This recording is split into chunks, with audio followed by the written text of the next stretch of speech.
place where you can catch all the NFL preseason action, all 65 games with 13 coming to you live. NFL preseason starts Thursday, August 8th. It's coming up, guys. Yeah, we're almost there. August 8th. Stretch. On NFL Network, right after Tom Brady's birthday. Is that true? Yeah. 42 years old. What are you getting him? What doesn't he have, right? Maybe a 10th Super Bowl, something like that. They sing happy birthday to him every year at camp. That they do. Hashtag GMFB. We will visit, of course, at the Patriots at camp. All the camps that are going on and showing up in full today. Chargers are included in that. Will Selva's out in the newsroom keeping his eyes on everything. Hey, Will. Hey, what's going on there, Kay and fellas? Well, wide receiver Tyreek Hill will report to Chiefs training camp this Friday. His presence will be welcomed by head coach Andy Reid, who says he's comfortable with it. The NFL concluding it would not suspend Hill for violating the league's personal conduct policy. Hill will be subject to conditions set forth by the district court, Commissioner Roger Goodell, and the Chiefs, which includes, quote, clinical evaluation and therapeutic intervention. Reid says he didn't have any contact with Hill during his time away from team activities, but believes he's where he needs to be. I spent quite a bit of time with him, actually. And, he's remorseful that he's had to go and put all of us through what we went through, and he had to go through. That's a sensitive situation. He wants to get back, and he wants to do what he needs to do to be a father and to be a player here. So he's very conscious of that. Well, there were questions about whether running back Melvin Gordon would be at Chargers training camp today. Well, those questions have been answered. NFL Network insider Ian Rappaport reporting Gordon will not be there as he follows through with his plans to hold out. According to Ian, it's expected to be a lengthy one. Jets running back Le'Veon Bell recently posting a video on Instagram taking aim at the trolls on social media. He's also going to Twitter, where he's sending out cryptic tweets like this one, quoting Darth Vader, "I see through the lies. I do not fear the dark side as you do. I have brought peace, freedom, justice, and security to my new empire." Hopefully he will explain what he means by that. But didn't Darth Vader say that and then get wiped out by Obi-Wan Kenobi? I don't know. Yeah, I mean, right after he says that, he gets like both of his legs chopped off. It's a terrible, terrible like defeat. Le'Veon's really good at some things. His movie quoting is wild. Let's put it that way. Yeah. Well, we love him, Darth really Le'Veon. Will, we appreciate you. It's time for What Happens First. All right. Let's talk about Darth Le'Veon and these Jets. They are reporting to camp today. So what happens first? Chicken or the egg? Bell rushes for 1,000 yards. Or his replacement back in Pittsburgh, a guy I like in fantasy very much, James Conner, does. Kyle? I'm going to go from Star Wars to Terminator. I'm going to go with Connor because I think this whole season about the Steelers is going to be unexpected expectations. We think they lost all the talent. They're not getting a lot of attention. The Steelers will Steeler. They're the greatest franchise. They win every year. I think Connor is fantastic. I also think last time Le'Veon was off, a little slow out of the gates, and he wasn't off for 18 months, so maybe he does get off to a slow start. I'm actually going to ride with James Conner. I think it's going to be very good this year. Does it look like he has rust in any of those videos he's posting, Le'Veon? No, he looks great. Yeah. But we ain't in the pads yet, Adam. That's we don't know. True. You're right. They don't play football in shorts, shirts, or plaid. But I'm riding with Le'Veon. I think the time off has done him some good. You know, he's taken a lot of carries and a lot of hits early in his career. I say early in his career, through the course of his career. Man. He's still a relatively young football player, and so that time off, I think, is going to serve him well. Every time I do see him working out or I see him doing something in a video, he does look so good, and so I'm rooting for him, man.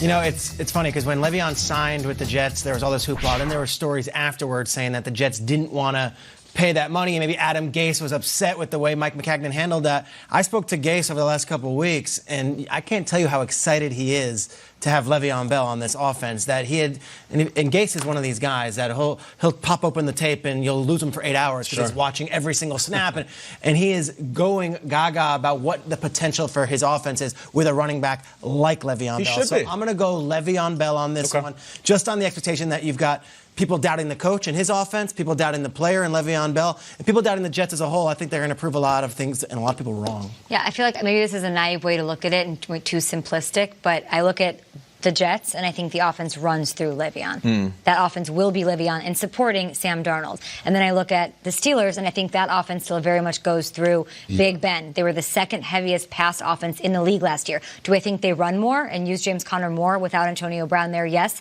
But I still sort of think that they're going to rely on Le'Veon a little bit more. But either way, they're both going on my top 10 running back list in fantasy. I'm revealing them in just a couple of moments here on Good Morning Football. You're not going to like who I left off the list, so keep it here for that.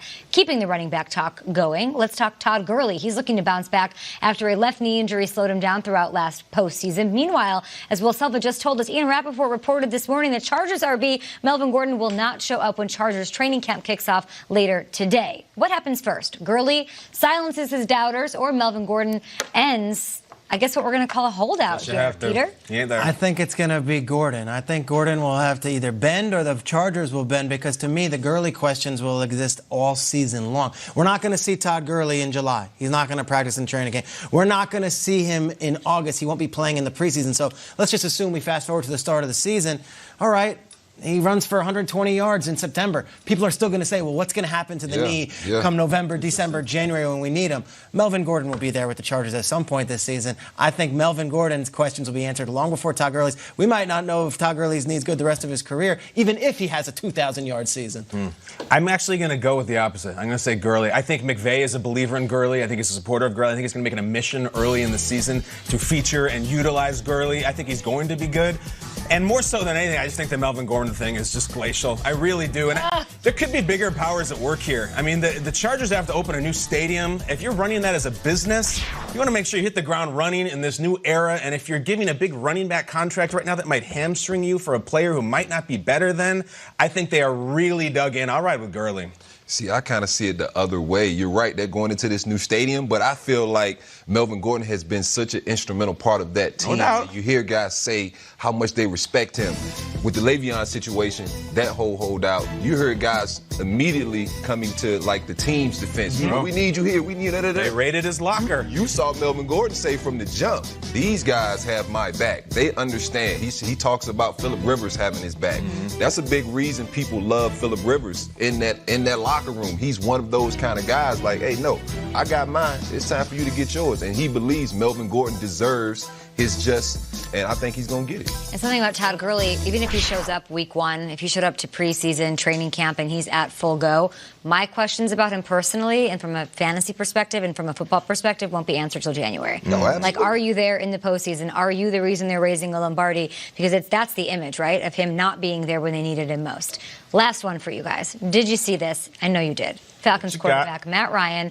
We know he's primed for a big year in 2019, and he has two new wideouts that he's been practicing drills with. Please enjoy what he had to say to our very own Tiffany Blackman about those two wideouts' progress. Do you think they'll have a grasp on the offense by the time training camp is over? No.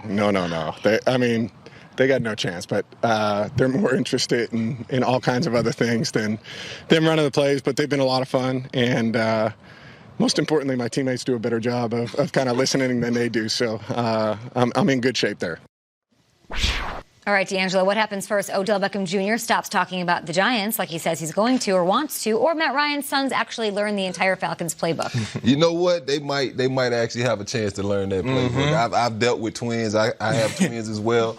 But I tell you what, if he keeps getting those guys out there and around the rest of those guys, those kids will know football very, very quick. But this whole Odell thing, like we said, those questions will continue to follow him.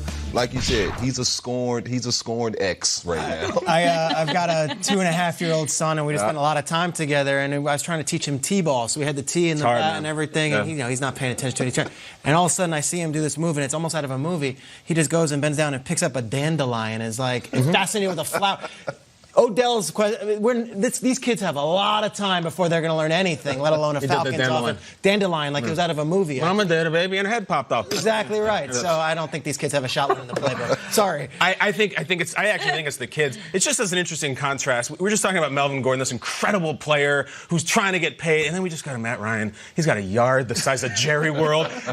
Mama, hang a tire from the tree and have your kids throw a football through the tire. Make them be quarterbacks. And I just want to say, I like that the Ryan boys boys act like little boys and don't listen. The Breeze Boys would be out there running perfect post corners and go routes, the whole route tree. The Breeze Boys are crazy. I like Marshall and Johnny Ryan. Those are kids. You are so in your feelings about the Breeze Boys. The Breeze Boys are killing me. He's mad. He's trying to get Calvin, his son, to watch 80s movies. Right? Yes, he doesn't want anything to do with it. The Breeze Boys are like, yes. They have a film festival in which he shows them movies like Hoosiers, Rocky 1. Rocky 1's a tough watch at this point. They love it. They're writing book reports.